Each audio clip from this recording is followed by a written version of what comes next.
आइए जानते हैं आज के प्रमुख अंतर्राष्ट्रीय खबरों को। पहले एक नजर हेडलाइंस पर। क्या होता है सिरोपा जिसे राहुल गांधी को देने पर मचा बवाल। मॉनसून फिर दिखाएगा तांडव, तूफानी बारिश की चेतावनी। भारत ने नहीं दिया भाव तो नरम हुए ट्रंप के तेवर, टैरिफ पर जल्द मिलने वाली है गुड न्यूज। सऊदी अरब और पाकिस्तान के बीच हुए रक्षा समझौते को एक्सपर्ट्स बता रहे हैं भारत के लिए बड़ा झटका। रूस बेलारूस के 1 लाख सैनिक ड्रिल के लिए जमा, पुतिन भी पहुंचे। तुर्की अपनी कीमत बताए, 2700 साल पुरानी इस चीज के लिए लड़ेंगे नेतन्याहू एर्दोगन, छिड़ी जुबानी जंग। बड़ी दुर्घटना टली, लंदन जाते हुए दूसरे विमान से टकराने से बचा ट्रंप का air force 1। Property investment, industrial growth, retail sales, चीन की इकोनॉमी में चौतरफा बुरा हाल। दीपिका पादुकोण ने छोड़ी कल की 2898 AD, नहीं होगी फिल्म का हिस्सा। और भारत से इस बार हार कर भी फाइनल में पहुंच सकता है पाकिस्तान। पंजाब में इन दिनों एक धार्मिक सम्मान सिरोपा को लेकर सियासी तूफान मचा हुआ है।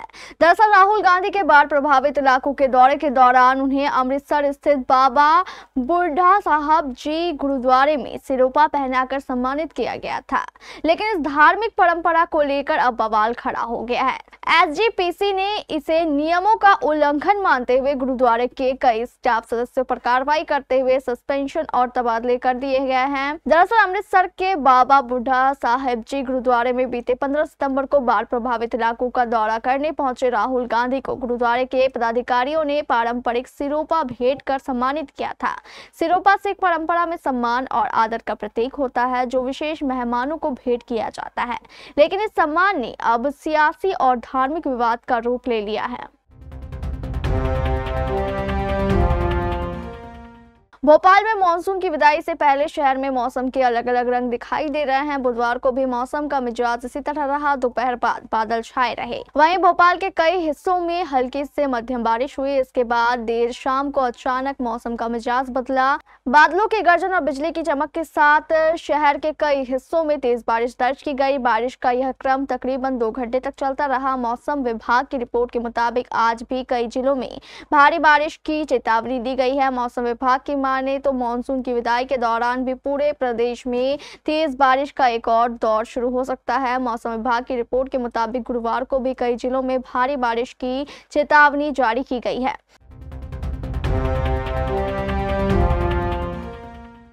भारत और अमेरिका के बीच ट्रेड डील पर बातचीत जारी है। इसी बीच खबर सामने आई है कि अमेरिका भारत से 25% टैरिफ हटा सकता है।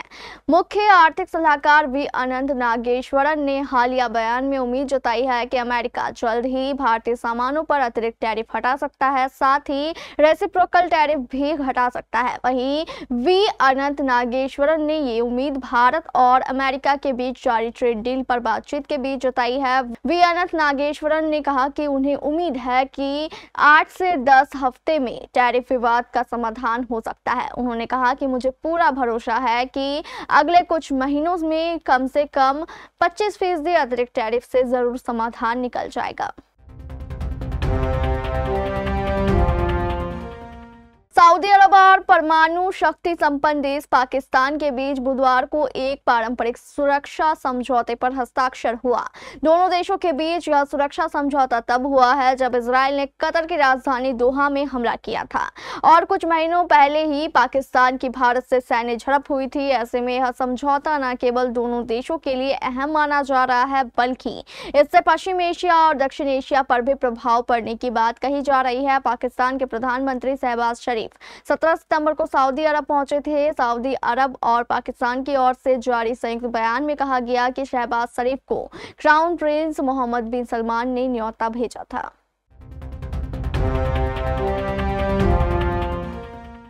रूस और और बेलारूस के 1 लाख से ज्यादा सैनिकों ने संयुक्त सैन्य अभ्यास जापद 2025 में हिस्सा लिया, जिसमें रूसी राष्ट्रपति व्लादिमीर पुतिन ने सरप्राइज विजिट किया। यह अभ्यास बेलारूस और रूस में 12 से 16 सितंबर तक चला, जो नाटो की सीमाओं के पास हुआ। पुतिन ने कहा कि इसमें 1 लाख सैनिक शामिल थे, लेकिन यह अभ्यास नाटो देशों को चिंतित कर रहा है। खासकर पोलैंड में रूसी ड्रोन गिराए जाने के बाद जापद का मतलब रूसी भाषा में पश्चिम है। ये रूस और बेलारूस का हर 4 साल में होने वाला बड़ा संयुक्त सैन्य अभ्यास है। इसका उद्देश्य दोनों देशों की यूनियन स्टेट की रक्षा क्षमता का परीक्षण करना है। अभ्यास में सैनिक हमले का सामना करने, खोई हुई जमीन वापस लेने और सीमाओं की सुरक्षा का अभ्यास करते हैं।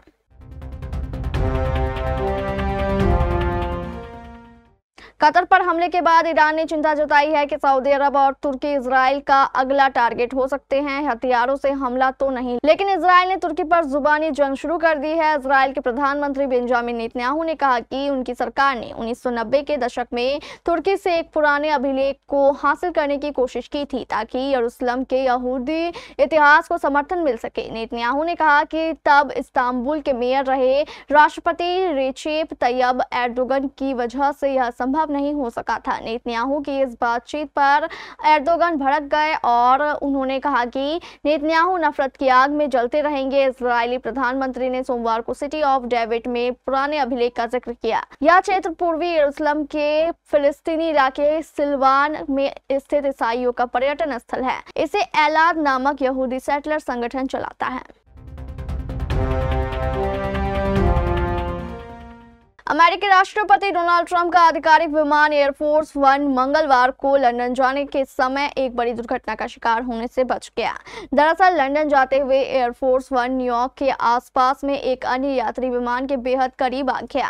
समय रहते ट्रैफिक कंट्रोलर ने यात्री विमान के पायलट को अलर्ट किया और उसके बाद विमान ने अपना रास्ता बदला। राष्ट्रपति ट्रंप एक राजकीय यात्रा पर मंगलवार को लंदन के लिए रवाना हुए, जब अमेरिकी राष्ट्रपति का आधिकारिक विमान एयरफोर्स 1 न्यूयॉर्क के ऊपर था। तभी स्प्रिट एयरलाइंस का एक यात्री जेट अमेरिकी राष्ट्रपति के विमान के बेहद करीब पहुंच गया। स्प्रिट एयरलाइंस का एयरबस A321 विमान फोर्ट लॉडरडेल से बोस्टन आ रहा था, जब वह न्यूयॉर्क के लिए लॉन्ग आइलैंड के ऊपर उड़ रहा था। उसी वक्त हवाई यातायात नियंत्रक ने देखा कि राष्ट्रपति का विमान वहां पर है और दोनों विमान समान ऊंचाई और एक ही उड़ान पथ पर थे।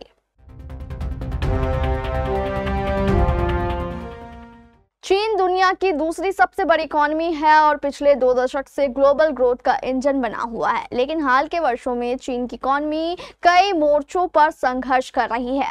सरकार की लाख कोशिशों के बावजूद इकोनॉमी पटरी पर नहीं आ रही। अमेरिका के साथ ट्रेड वॉर ने उसकी मुश्किलें बढ़ा दी है। इसकी वजह है कि चीन के लिए अमेरिका सबसे बड़ा एक्सपोर्ट मार्केट है।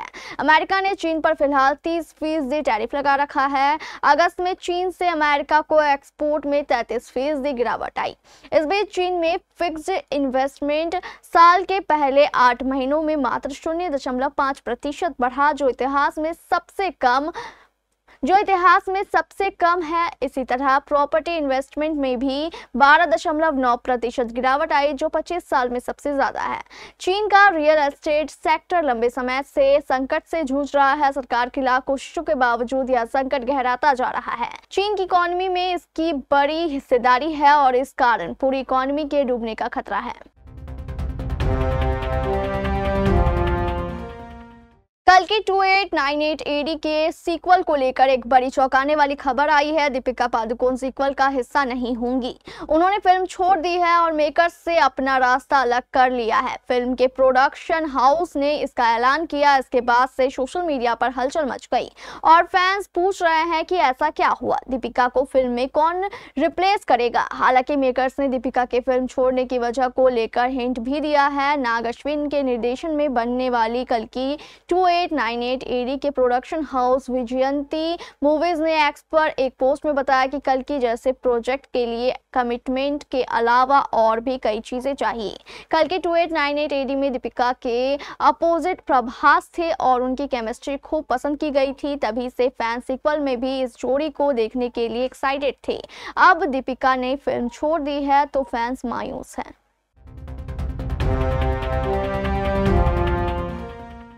एशिया कप 2025 इस समय रोमांचक दौर में चल रहा है। अब जंग सुपर 4 की ओर चली है। सुपर 4 के लिए 4 टीमें क्वालिफाई करेंगी। जो भी टीम सुपर 4 में टॉप 2 पोजीशन पर होगी वो 28 सितंबर को दुबई में फाइनल मुकाबला खेलने उतरेगी। एशिया कप में 21 सितंबर को भारत और पाकिस्तान के बीच सुपर 4 का मुकाबला होना है, लेकिन दोनों देशों के बीच फाइनल भी संभव है। एशिया कप 2025 का रोमांच अब अपने निर्णायक पड़ाव की ओर बढ़ रहा है। ग्रुप स्टेज के बाद सुपर 4 दौर की शुरुआत 20 सितंबर से हो रही है, जबकि खिताबी मुकाबला 28 सितंबर को दुबई में खेला जाएगा। भारत और पाकिस्तान एक बार फिर 21 सितंबर को भिड़ने वाले हैं। एशिया कप में कुल 8 टीमें खेलने उतरेगी। ग्रुप ए में भारत, पाकिस्तान, ओमान और यूएई की टीमें थी। ग्रुप ए से ओमान और यूएई एलिमिनेट हो चुकी है। वहीं ग्रुप बी में श्रीलंका, बांग्लादेश, अफगानिस्तान और हांगकांग है। यहाँ हांगकांग एलिमिनेट हो चुका है। आज गुरुवार को इस ग्रुप में श्रीलंका और अफगानिस्तान के बीच भिड़ंत हुई। अभी श्रीलंका के 2 मैचों में 2 जीत के बाद 4 पॉइंट है। वहीं बांग्लादेश के 3 मैचों में 2 जीत के बाद 4 पॉइंट है। वहीं अफगानिस्तान के 2 मैचों में 1 जीत के बाद 2 पॉइंट, यानी यह ग्रुप अभी ओपन है। अब भारत और पाकिस्तान दोनों ही टीमों को सुपर 4 में कुल 3 मुकाबले खेलने हैं। अगर पाकिस्तान भारत से हारता है और अपने अगले 2 सुपर 4 के मैच जीत लेता है और सुपर 4 के पॉइंट्स टेबल में टॉप 2 पर रहता है तो वह भारत से फाइनल खेल सकता है। वहीं भारत के साथ ही यही स्थिति रहेगी। भारतीय टीम को भी सुपर 4 के टॉप 2 में जगह बनानी होगी। जो टीम 3 में से 3 मैच जीतती है उसका फाइनल खेलना तय है, लेकिन 2 मैच जीतने वाली टीम भी फाइनल की दावेदार में रहेगी और यहाँ नेट रन रेट अहम रोल प्ले करेगा।